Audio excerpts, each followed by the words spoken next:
En este video hablaremos sobre un tema diferente, cambios muy relevantes en el trámite de Express Entry que podrían afectar drásticamente los planes de aquellas personas que buscan una residencia permanente por este medio.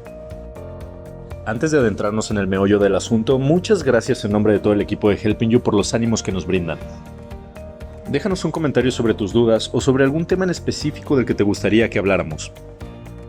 No te olvides de darle like, compartir con tus amigos y si aún no estás suscrito, danos la oportunidad de seguir informándote sobre los temas más relevantes que acontecen en Canadá, migratoriamente hablando, claro. Un memorando interno de la IRCC sugiere que no se llevarán a cabo nuevos sorteos de Express Entry para los candidatos de The Federal Skills Worker, Canadian Experience Class y Federal Skills Trade en la primera mitad de 2022. El memorando también menciona que a lo largo de este año los tiempos de procesamiento del FSW pueden aumentar a 36 meses, mientras que los objetivos generales de inmigración para los candidatos de Express Entry disminuirán alrededor del 50%. El documento que se escribió en noviembre de 2021 pero que solo se reveló al público hasta el 19 de enero de 2022, después de una solicitud legal de acceso a la información, revela un cambio marcado en las prioridades de inmigración de Canadá.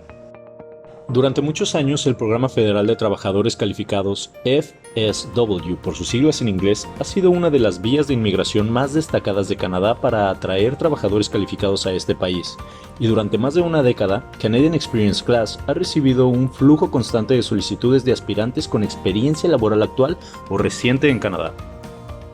Penosamente para los afectados, en 2022, FSW y CEC dejarán de tener prioridad para acomodar las admisiones de la vía de residencia temporal a residencia permanente y el reasentamiento de ciudadanos afganos en Canadá. Ahora te mencionaremos los 5 puntos más importantes de este memorando y explicaremos un poco a detalle cada uno de ellos. Número 1. Es muy probable que los sorteos de Express Entry para FSW, CEC y FST se detengan durante la primera mitad de 2022. Esto quiere decir que no se requiere una nueva admisión del FHS durante al menos la primera mitad de este año. Según el memorando de la IRCC, fueron tantos los candidatos de Express Entry que ya recibieron invitaciones y enviaron solicitudes de relaciones públicas que Canadá podría realizar 0 sorteos en 2022 y aún así cumplir con sus objetivos de admisión de Express Entry. La IRCC estima que había alrededor de 76,000 solicitantes por este medio en su inventario hasta noviembre del año pasado. Como resultado, Inmigración Canadá ha indicado que no se requiere una nueva admisión de FHS durante al menos la primera mitad de 2022.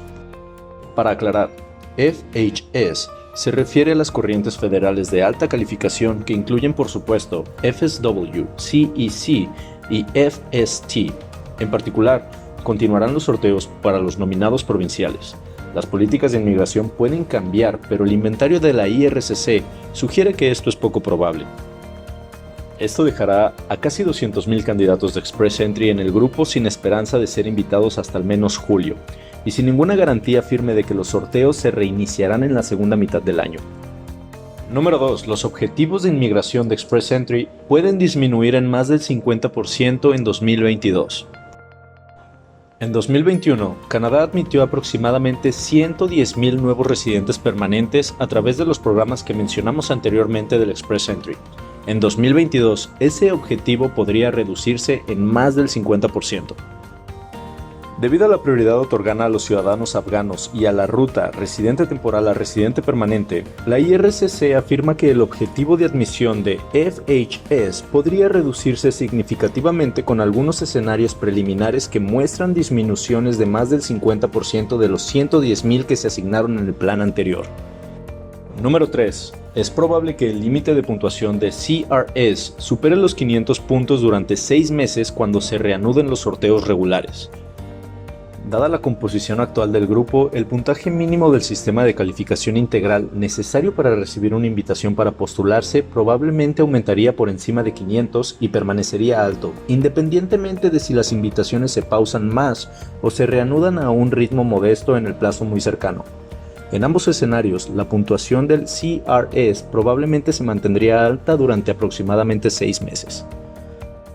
Número 4. Se espera que los tiempos del procesamiento de FSW aumenten a 36 meses. Los tiempos de procesamiento de FSW eran de 20.4 meses cuando se escribió este memorando. Esto es 3 veces mayor al estándar de servicio Express Entry de la IRCC y se espera que los tiempos de procesamiento se extiendan aún más para esta vía. Número 5 y para terminar, los sorteos de PMP continuarán de manera regular. Cualquiera que haya estado viendo Express Entry durante los últimos meses sabe que la IRCC sigue emitiendo invitaciones a los candidatos de esta vía con nominaciones provinciales. Se espera que estos sorteos para los candidatos del PMP continúen de manera regular a lo largo de 2022. Es muy importante tener en cuenta esto. Express Entry es solo una de las muchas vías de inmigración diferentes que Canadá ofrece. Sí, suele ser una de las opciones más populares para los trabajadores calificados, pero esta no es la única. Canadá ofrece muchas otras vías de inmigración, permisos de estudio, visas de trabajo, programas pilotos de inmigración económica y mucho más. La completa realización de este video requirió muchas horas de trabajo entre investigación, guión, narración y edición para poder entregar un producto de alta calidad. Apoyarías mucho al equipo detrás de todo esto con un like o un comentario, y aún más si te suscribes y compartes con tus amigos para poder incentivar la creación de más contenido como este.